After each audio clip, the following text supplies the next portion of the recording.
Selanjutnya ada berita dari Polres Lumajang, Jawa Timur yang telah memulangkan belasan warga yang menyerang Mapolres pada Senin pagi. Polisi menduga ada pihak yang memprovokasi sehingga menyulut emosi dan menyerang markas kepolisian setempat.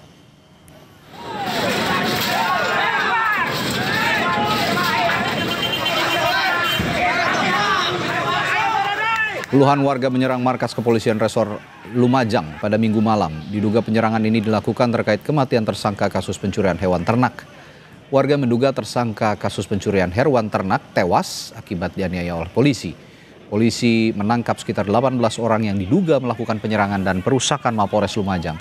Polisi juga telah membebaskan warga yang ditangkap, yang sebagian berasal dari Desa Ranuwurung, Kecamatan Randuagung, yang diamankan saat ini. Polisi juga masih melakukan otopsi jasad tersangka di Rumah Sakit Dr. Haryoto Lumajang.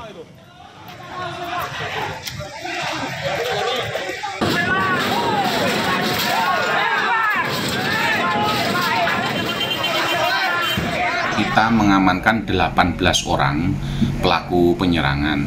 Setelah dilakukan pemeriksaan dan berkoordinasi dengan tokoh agama dan tokoh masyarakat dari Randuagung, tadi malam 18 orang langsung dipulangkan.